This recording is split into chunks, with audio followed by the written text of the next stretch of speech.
கள்ளச்சாராயம் விற்பவர்கள் மீது எந்த இரக்கமும் காண்பிக்காமல் கடும் நடவடிக்கைகளை எடுக்க மாவட்ட ஆட்சியர்கள் கூட்டத்தில் முதலமைச்சர் மு.க.ஸ்டாலின் உத்தரவிட்டிருப்பதாக தகவல் வெளியாகியுள்ளது. அனைத்து மாவட்ட ஆட்சியர்களுடன் காணொலி காட்சி வழியாக ஆலோசனை மேற்கொண்ட முதலமைச்சர் கள்ளச்சாராயத்திற்கு எதிராக கடும் நடவடிக்கைகள் எடுக்கப்பட்டு வந்தாலும் அதை தீவிரப்படுத்தவும் கள்ளச்சாராயம் விற்பவர்கள் மீது அதிக வழக்குகளை பதிவு செய்யவும் உத்தரவிட்டிருப்பதாக கூறப்படுகிறது. அனைத்து துறைகளையும் ஒருங்கிணைத்து கள்ளச்சாராயத்தை தடுக்க தேவையான நடவடிக்கைகளை மேற்கொள்ள வேண்டும் என்றும் இதற்கான சோதனைகளை அதிகப்படுத்த வேண்டும் என்றும் மாவட்ட ஆட்சியர்களுக்கு அவர் அறிவுறுத்தியதாக தகவல்கள் தெரிவிக்கின்றன.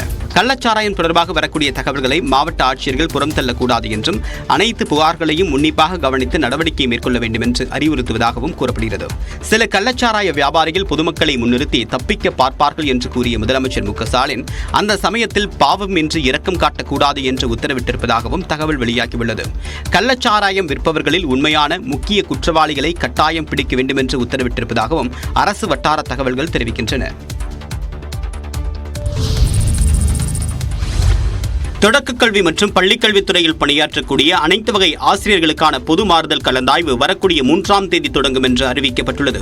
அதன்படி அரசு மற்றும் நகராட்சி பள்ளிகளில் உள்ள பட்டதாரி ஆசிரியர்கள் வருவாய் மாவட்டத்திற்குள் மாறுதல் பெறுவதற்கான கலந்தாய்வு ஜூலை 10ஆம் தேதியும், அரசு மற்றும் நகராட்சி பள்ளிகளில் உள்ள பட்டதாரி ஆசிரியர்கள் மாவட்டம் விட்டு மாவட்டம் செல்ல ஜூலை 11 முதல் 20ஆம் தேதி வரை கலந்தாய்வும் நடத்தப்பட உள்ளது. இதேபோல அரசு முதுகலை ஆசிரியர்கள் மற்றும் தொழிற்கல்வி ஆசிரியர்கள் வருவாய் மாவட்டத்திற்குள்ளாக பணிமாறுதல் செய்ய வரக்கூடிய ஜூலை 26ஆம் தேதியும், அரசு முதுகலை ஆசிரியர்கள் மற்றும் தொழிற்கல்வி ஆசிரியர்கள் மாவட்டம் விட்டு மாவட்டம் மாறுதல் பெற ஜூலை 27ஆம் தேதி முதல் ஜூலை 31ஆம் தேதி வரை கலந்தாய்வு நடைபெற உள்ளது.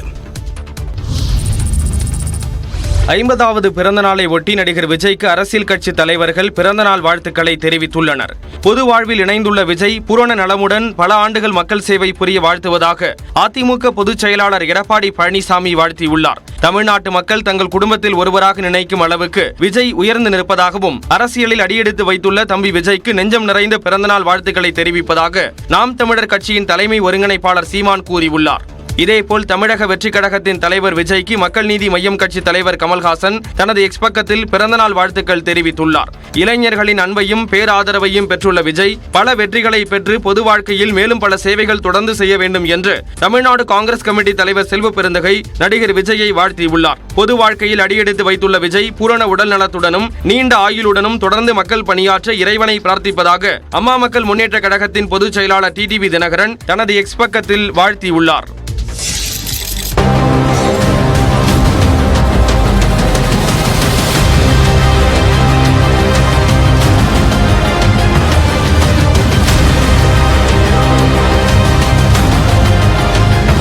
கொண்டாட்டங்கள் கூடாது என்ற விஜயின் உத்தரவை மீறி அவருடைய தொண்டர்கள் நடத்திய நிகழ்ச்சியில் நடந்த விபரீதத்தின் காட்சிகளே இவை.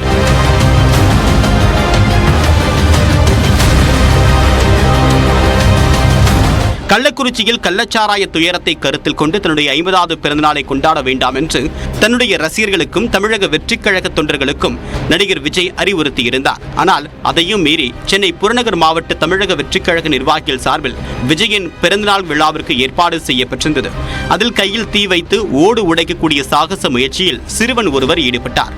அதற்காக ஊற்றிய பெட்ரோல் சிறுவனின் கை முழுவதுமாக பரவி கொழுந்துவிட்டு எரிய தொடங்கியது.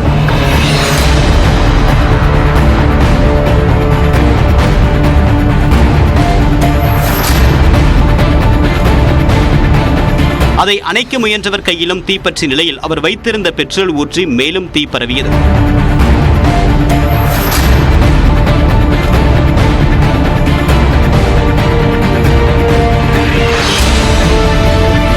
பிறகு நிகழ்ச்சியில் இருந்தவர்கள் துணியை கொண்டு தீயை அணைத்தனர். தீக்காயம் அடைந்தவர்கள் மருத்துவமனையில் அனுமதிக்கப்பட்டனர். பக்தர்கள் ஒட்டுமொத்தமாக பக்தி பரவசத்தில் இழுத்ததன் காரணமாகவே நெல்லையப்பர் தேர்வடம் அருந்ததாக அமைச்சர் சேகர்பாபு விளக்கம் அளித்துள்ளார்.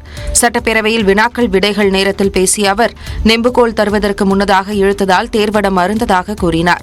தேரின் வடத்தை பின்னாலிருந்து நெம்புகோல் தராததற்கு முன்பாக பக்தர்கள் பக்தி பரவசத்தோடு ஒட்டுமொத்தமாக இழுத்ததன் காரணமாக தேர்வடம் அறந்தது. திருச்செந்தூரில் தேர்வடம் தயாராக இருந்த நிலையில் அதனை இணைத்து 5 சுவாமிகள் ஊர்வலம் விமர்சையாக நடந்து முடிந்ததாகவும் அவர் விளக்கம் தந்துள்ளார். நம்முடைய தீயணைப்புத்துறை, பொதுப்பணித்துறை வடத்திற்கும் தேருக்கும் சான்றிதழ் அளித்த நிலையில்தான் அந்த தேர் வீதி உலாவுக்கு எடுத்து வரப்பட்டது. அனைத்து தேர்களுக்கும் இணைப்பு பகுதியில் இணைப்பு சங்கிலி இருக்கும் என கூறிய அவர், நெல்லையப்பர் தேர் 450 டன் கொண்டது எனவும் அதற்கான வடம் கயிறால் கட்டினால் தான் இழுக்க முடியும் என்றும் சேகர்பாபு பதிலளித்தார்.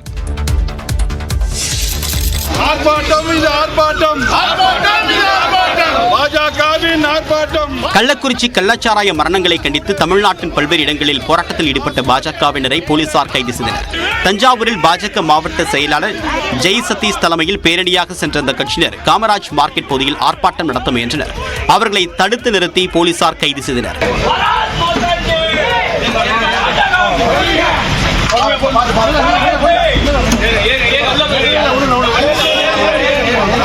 இதேபோல தருமபுரியில் போராட்டம் நடத்த முயன்ற பாஜகவினர் கைது செய்யப்பட்டனர். மதுரை மாவட்ட ஆட்சியர் அலுவலகம் அருகே அனுமதியின்றி போராட்டம் நடத்த வந்த ராஜா உள்ளிட்ட பாஜகவினரை போலீசார் தடுத்து நிறுத்தினர். இதனால் இரு தரப்புக்கு இடையே வாக்குவாதம் தள்ளுமுள்ளும் ஏற்பட்டது. பிறகு அவர்கள் கைது செய்யப்பட்டனர்.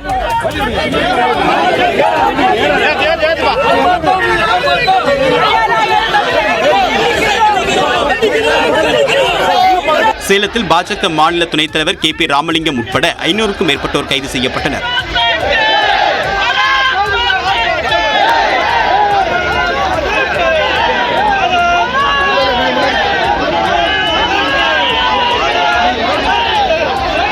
ராணிப்பேட்டை மாவட்டம் முத்துக்கடை பேருந்து நிலையத்தில் போராட்டத்தில் ஈடுபட முயன்ற பாஜகவினர் 50க்கும் மேற்பட்டோர் கைது செய்யப்பட்டனர்.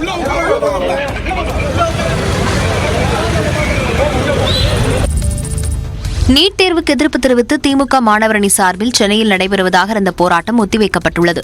இது தொடர்பாக மாணவரணி செயலாளர் எழிலரசன் வெளியிட்டுள்ள அறிவிப்பில், நீட் தேர்வே தமிழ்நாட்டுக்கு தேவையில்லை என்ற சட்ட மசோதாவுக்கு உடனடியாக ஒப்புதல் தர வேண்டும் என்றும், நீட் தேர்வு முறைகேடுகளை கண்டித்து வரும் 24ஆம் தேதி சென்னை வள்ளுவர் கோட்டம் அருகே போராட்டம் நடத்துவதாகவும் அறிவிக்கப்பட்டிருந்தது.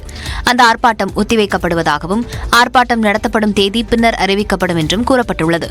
ஆர்ப்பாட்டம் ஒத்திவைப்புக்கு எந்தவித காரணங்களும் அறிவிக்கப்படவில்லை. கோவை முட்டத்துவயல் என்ற இடத்தில் மின்தகன மேடை அமைக்கும் பணிகள் நடைபெறும் இடத்தில் முற்போக்கு அமைப்பினர் நீதிமன்ற உத்தரவை மீறி தகராறில் ஈடுபட்டதாக ஈஷா அறக்கட்டளை குற்றஞ்சாட்டியுள்ளது. பழங்குடியின மக்களுக்கு சொந்தமான நிலத்தில் அவர்களுக்கு இடையூறு ஏற்படுத்தும் வகையில் மின்தகன மேடையை ஈஷா மையம் அமைப்பதாக தந்தை பெரியார் திராவிடக் கழகம் உள்பட சில அமைப்புகள் எதிர்ப்பு தெரிவித்து வருகின்றன.